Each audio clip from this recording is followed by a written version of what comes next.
આકાશવાણી અમદાવાદ વડોદરા પ્રાદેશિક સમાચાર સિમ્પલ ઠક્કર વાંચે છે. સૌપ્રથમ મુખ્ય સમાચાર. ગુજરાત વિધાનસભાના અંદાજપત્ર સત્રનો આજથી પ્રારંભ થશે.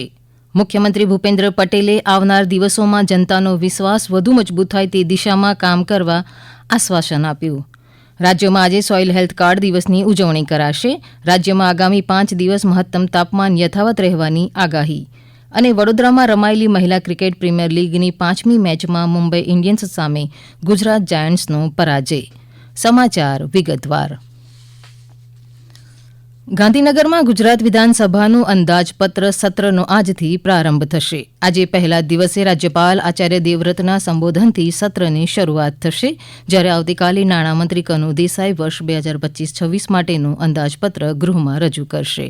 આ સત્ર દરમિયાન સરકારી ખરડા, સરકારી કામકાજના પ્રશ્નોની ચર્ચા અંગે બેઠકમાં ચર્ચા કરાશે. ગાંધીનગરના અમારા પ્રતિનિધિ દુર્ગેશ મહેતા જણાવે છે કે આ સત્રને ધ્યાનમાં રાખીને 6 નાયબ પોલીસ અધિક્ષક, 10 police inspector, 35 police sub inspector સહિત 660થી વધુ જવાન ફરજ પર તહેનાત રહેશે, જ્યારે વિશેષ અનામત પોલીસ એસઆરપી જવાનની પણ મદદ લેવાશે. ભાજપના નેતા અને મુખ્યમંત્રી ભૂપેન્દ્ર પટેલે કહ્યું, સ્થાનિક સ્વરાજ્ય સંસ્થાઓની ચૂંટણીમાં ભાજપે ભવ્ય જીત મેળવતા આવનાર દિવસોમાં પ્રજાના દરેક પ્રશ્નોનું નિવારણ લાવી જનતાનો વિશ્વાસ વધુ મજબૂત થાય તે દિશામાં કાર્ય કરીશું. રાજ્યમાં ગઈકાલે સ્થાનિક સ્વરાજ્ય સંસ્થાઓની ચૂંટણીની મતગણતરી બાદ ગાંધીનગરમાં ભાજપના કાર્યાલય શ્રી કમલમ ખાતે યોજાયેલી પત્રકાર પરિષદમાં શ્રી પટેલે આ મુજબ જણાવ્યું હતું. તેમણે ઉમેર્યું, સૌના સાથ, સૌના વિકાસ, સૌના વિશ્વાસ અને સૌના પ્રયાસ સાથે કાર્યકર્તાઓ એક થઈ સંગઠન અને ચૂંટાયેલી પાંખ તરીકે કામ કરે છે, જેના પરિણામે આ જીત થઈ છે. હંમેશા ભારતીય જનતા પાર્ટી સંગઠન અને ચૂંટાયેલી પાંખ એક સાથે કામ કરતી હોય છે અને એના પરિણામે આજે ગુજરાતમાં ખૂબ સારી સફળતા સાથે વિજય મેળવ્યો છે.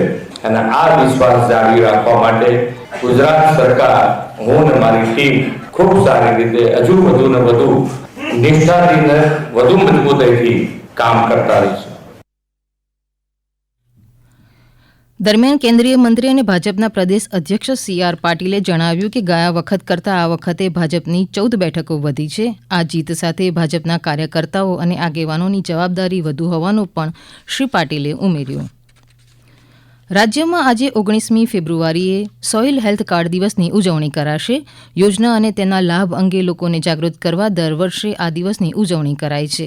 રાજ્યના 2 કરોડ 15 લાખ ખેડૂતોને અત્યાર સુધી સોઇલ હેલ્થ કાર્ડ SHC મળ્યા હોવાનું સત્તાવાર યાદીમાં જણાવાયું છે. પ્રધાનમંત્રી નરેન્દ્ર મોદીએ વર્ષ 2003-4માં સોઇલ હેલ્થ કાર્ડ યોજના અમલમાં મૂકી હતી. જમીન તંદુરસ્તીની અગત્યતાને ઓળખી આ યોજના અમલમાં મૂકનારું ગુજરાત દેશનું સૌપ્રથમ રાજ્ય બન્યું હતું. રાજ્યમાં હાલ 20 સોઇલ ટેસ્ટિંગ લેબોરેટરી અને ગ્રામ્ય સ્તરે 27 ખાનગી લેબોરેટરી કાર્યરત છે. વર્ષ 2024-25માં SHC યોજના હેઠળ રાજ્ય માટે ભારત સરકારનો ખરીફ ઋતુ માટેનો લક્ષ્યાંક 3,81,000 નમૂનાનું પરીક્ષણ કરવાનો છે. રાજ્ય સરકાર દ્વારા આ ખરીફ મોસમ સુધીમાં 3,82,215 નમૂના એકત્રિત કરાયા છે, જે પૈકી 3,70,000 જેટલા નમૂનાઓનું પૃથ્થકરણ પૂર્ણ થઈ ગયું છે.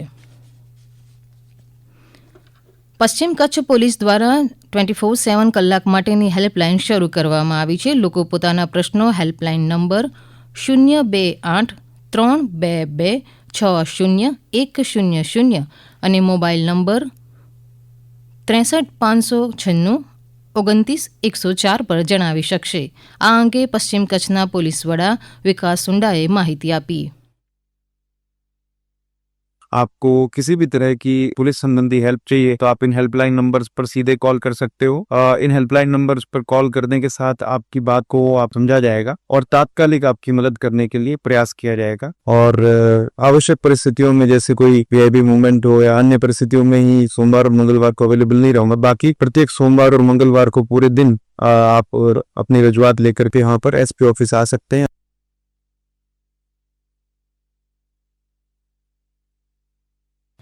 આ સમાચાર આપ આકાશવાણીના અમદાવાદ વડોદરા કેન્દ્ર પરથી સાંભળી રહ્યા છો. આ સમાચાર આપ અમારી YouTube channel AIR news Gujarat પર પણ સાંભળી શકશો. વધુ સમાચાર માટે અમારી વેબસાઇટ newsonair.gov.in/gujarati અને અમારા એક્સ હેન્ડલ AIR_news_ABAD ને ફોલો કરશો. અરવલ્લીના ધનસુરા, મોડાસા, બાયડ તાલુકામાં આ વખતે બટાકાનું મોટા પ્રમાણમાં વાવેતર કરાયું હતું. હાલમાં ખેડૂતો બટાકા કાઢીને તેના પેકિંગ સહિતની કામગીરીમાં જોડાયા છે. જિલ્લામાં આ વર્ષે સારો વરસાદ અને સિંચાઈની સુવિધાના કારણે ખેડૂતોને બટાકાનું સારું ઉત્પાદન થવાની અપેક્ષા છે. જિલ્લાના ખેડૂત વિવેક પટેલે તેમની પ્રતિક્રિયા આપી. આ વર્ષે અમારા ધનસુરા દોલપુર પંથકની અંદર મોટા પ્રમાણમાં બટાકાનું વાવેતર કરવામાં આવેલું છે. 20,000 હેક્ટરની અંદર આશરે વાવેતર થયેલું છે, જેની અંદર એલઆર, લવકર અને પુંખરા જેવી વેરાયટીઓ વાવેલી છે. અરવલ્લી જિલ્લાના મોડાસા ખેતીવાડી ઉત્પન્ન બજાર સમિતિ APMCમાં નવા ઘઉંની આવક શરૂ થઈ છે. યાર્ડના અધિકારીઓ અને કર્મચારીઓએ પ્રથમ ટ્રેક્ટર આવતા ખેડૂતનું કુમકુમ તિલક કરી સ્વાગત કર્યું હતું. મોડાસા APMCના સેક્રેટરી મયુર પટેલે આ અંગે માહિતી આપી. બજાર સમિતિ મોડાસામાં હાલ નવા ઘઉંની આવક શરૂ થઈ ગયેલ છે, જેમાં નવા ઘઉંનો ભાવ 550 થી લઈ અને 700 સુધીનું બજાર છે. એમાં નવા એક ટ્રેક્ટર આવ્યું હતું, એના 625 રૂપિયાનો ભાવ પડેલ છે. હાલ જૂના ઘઉં તેમજ સોયાબીન અને મગફળીની આવકો યાર્ડમાં ચાલુ છે. રાજ્યમાં આગામી 5 દિવસ મહત્તમ તાપમાન યથાવત રહેવાની હવામાન વિભાગે આગાહી કરી છે. વિભાગે જણાવ્યું છે કે રાજ્યમાં મહત્તમ તાપમાનનો પારો 35 ડિગ્રી સુધી પહોંચ્યો છે, જ્યારે સૌથી ઓછું 17 ડિગ્રી સેલ્સિયસ લઘુત્તમ તાપમાન દીવ અને જૂનાગઢના કેશોદમાં નોંધાયું છે. ગત 24 કલાકમાં અમદાવાદ, ભાવનગર, કચ્છના ભુજ અને ગીર સોમનાથના વેરાવળનું લઘુત્તમ તાપમાન 21 ડિગ્રી સેલ્સિયસ રહ્યું હતું, જ્યારે પોરબંદર, ભાવનગરના મહુવા અને ગાંધીનગરમાં 19 ડિગ્રી સેલ્સિયસ લઘુત્તમ તાપમાન નોંધાયું છે. વડોદરામાં મહિલા ક્રિકેટ પ્રીમિયર લીગ WPLની ગઈકાલે રમાયેલી 5મી મેચમાં મુંબઈ ઇન્ડિયન્સ સામે ગુજરાત જાયન્ટ્સનો પરાજય થયો છે. મુંબઈ ઇન્ડિયન્સે પહેલા બોલિંગ કરતા ગુજરાત જાયન્ટ્સની ટીમે 20 ઓવરમાં 120 રન બનાવ્યા હતા, જ્યારે મુંબઈ ઇન્ડિયન્સે 16 ઓવરમાં 1 બોલમાં 5 વિકેટે 122 રન બનાવીને મેચ જીતી લીધી હતી. આજે સાંજે 7:30 વાગે યુપી વોરિયર્સ અને દિલ્હી કેપિટલ્સ વચ્ચે વડોદરાના કૌટુંબિક સ્ટેડિયમમાં મેચ રમાશે. પાટણમાં વિશ્વ વિરાસત રાણીની વાવ ઉત્સવનો આવતીકાલથી પ્રારંભ થશે. સુપ્રસિદ્ધ લોકગાયક ઓસ્માન મીર અને અપેક્ષા પંડ્યાનું કલાવૃંદ સાંસ્કૃતિક પ્રસ્તુતિ કરશે. રમતગમત, યુવા સાંસ્કૃતિક વિભાગ, ગાંધીનગર અને પાટણ જિલ્લા વહીવટીતંત્રના ઉપક્રમે આ મહોત્સવનું આયોજન કરાયું છે. રાજકોટ ડિવિઝનમાં રાજકોટ હાપા સેક્શન સ્થિત પડઘરી, ચણોલ, હળમતિયા ખાતે ડબલ ટ્રેકના કામના કારણે આવતીકાલથી 4 માર્ચ સુધી રેલ ટ્રાફિક પ્રભાવિત થશે. મુખ્ય રદ કરાયેલી ટ્રેનોમાં Rajkot Okha local, Okha Rajkot local, Hapa Nahar લગુન special અને નાહર લગુન હાપા સ્પેશિયલ છે, જ્યારે આવતીકાલથી 3 માર્ચ સુધી આંશિક રીતે રદ થયેલી ટ્રેનોમાં ભાવનગર ઓખા એક્સપ્રેસ, ઓખા ભાવનગર એક્સપ્રેસ સુરેન્દ્રનગરથી ભાવનગર સુધી દોડશે અને વડોદરા જામનગર ઇન્ટરસિટી એક્સપ્રેસ વડોદરાથી રાજકોટ સુધી દોડશે.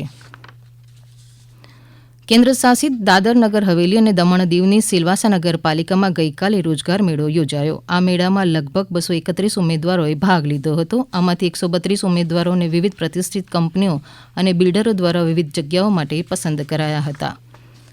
બનાસકાંઠામાં જિલ્લા તથા તાલુકા અદાલતમાં પડતર દાવાઓના ઝડપી નિકાલ માટે દેવસ્થાન ટ્રસ્ટ અંબાજી દ્વારા વકીલોની પેનલ તૈયાર કરાશે, જેમાં 7 વર્ષથી ઓછી નહીં તેટલી મુદ્દત માટે જિલ્લા કક્ષાએ વડી અદાલત ખાતે વકીલાત કરતા 60 વર્ષથી ઓછી વય ધરાવતા સિનિયર પ્રતિષ્ઠિત વકીલોની પેનલ બનાવાશે. લાયકાત ધરાવતા ઉમેદવારો પાસેથી નિયત નમૂનામાં અરજી ફોર્મ મંગાવવામાં આવી રહ્યા છે. અંતમાં મુખ્ય સમાચાર. ગુજરાત વિધાનસભાના અંદાજપત્ર સત્રનો આજથી પ્રારંભ થશે. મુખ્યમંત્રી ભૂપેન્દ્ર પટેલે આવનાર દિવસોમાં જનતાનો વિશ્વાસ વધુ મજબૂત થાય તે દિશામાં કામ કરવા આશ્વાસન આપ્યું. રાજ્યમાં આજે સોઇલ હેલ્થ કાર્ડ દિવસની ઉજવણી કરાશે. રાજ્યમાં આગામી 5 દિવસ મહત્તમ તાપમાન યથાવત રહેવાની આગાહી. અને વડોદરામાં રમાયેલી મહિલા ક્રિકેટ પ્રીમિયર લીગની 5મી મેચમાં મુંબઈ ઇન્ડિયન્સ સામે ગુજરાત જાયન્ટ્સનો પરાજય. આકાશવાણીના અમદાવાદ વડોદરા કેન્દ્ર પરથી પ્રાદેશિક સમાચાર પૂરા થયા.